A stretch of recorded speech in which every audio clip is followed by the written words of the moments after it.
Hey, this is Malia Brady. If you don't know me, I am a certified personal trainer, certified nutritional therapist. I'm also an online health and fitness coach. So I get questions sometimes about nutrition, fitness, that kind of stuff, and I just love talking about this. So I'll usually answer it in a video because you never know, somebody else might have the same question. So recently somebody asked me what I thought about carb cycling. If you don't know what carb cycling is, it's a strategy people use usually in the reduction of body fat. So I'll say that for most people, I do think it's a pretty good idea, and I'll explain why. So you know that I made a video a little while ago about carbs, kind of addressing my thoughts on like a super low carb diet. I know some people are like totally swearing by it. It's just not really for me, and I think the reason is because I am very, very active. I work out quite a bit. I run, swim, bike. I do beach body workouts. I lift weights pretty much every day of the week. So I need to have carbohydrate to fuel my body. Carbs are our body's preferred source of fuel. Our brains love them. Our bodies are just really happy running off of carbs. It's a really quick source of energy. It's really efficient. So for me, that's just why I include a good amount of carbs in my diet. So one of the things that I've learned kind of in my training, but also through personal experience, is one of the most important things for me as I have lost weight is tracking my macronutrients. Your macros are your carbs, fats, and protein, because it really is more than just calories in, calories out. It does make a difference. Our bodies, like I said, love to run on carbs, but we don't have a huge capacity to store those. So we store carbohydrate. Basically, our body breaks it down into the glucose molecule. When that glucose molecule all chains together, it's called glycogen.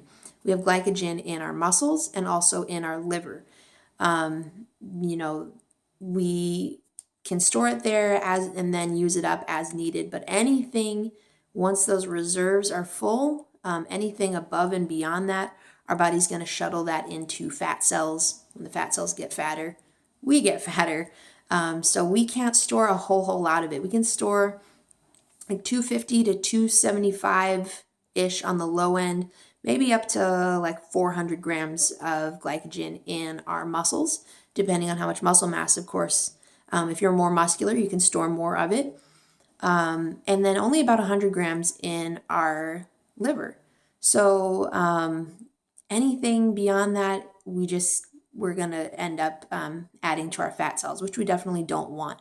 So let me tell you a little bit about the idea behind carb cycling. The idea is like once or twice a week, you have a low carb day, which means you go way down below your normal carb macro. So for me, I aim to get 190 grams of carbs per day.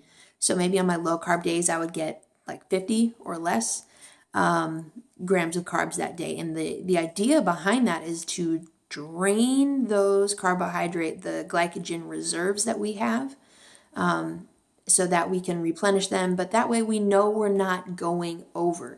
Because, I mean, even though I say, all right, I'm getting 190 grams of carbs a day, I can't see what's going on inside my muscles and inside my liver.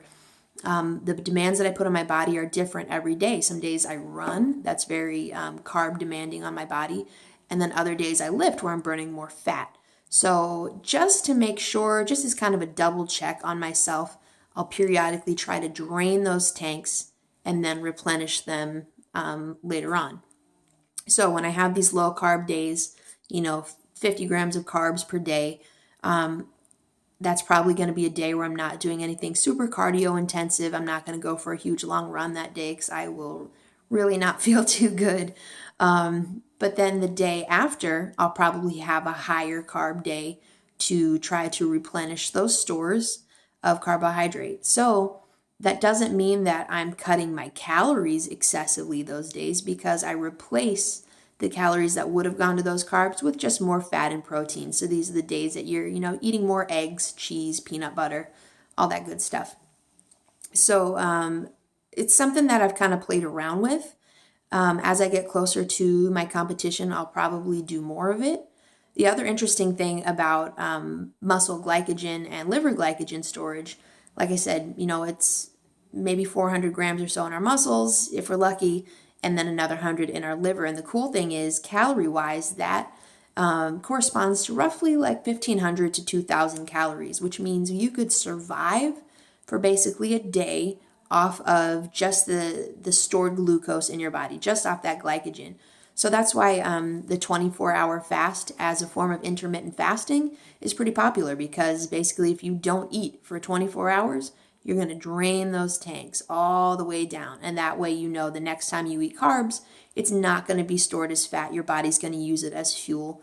And that's really what we want. It's all about trying to make your body just as efficient as possible. We don't want to give it anything more than it needs to function and grow muscle and perform optimally. We just want to give it just enough. So we've got everything we need nutrient-wise, macro-wise, but nothing excessive, because that's how we end up gaining weight, gaining fat.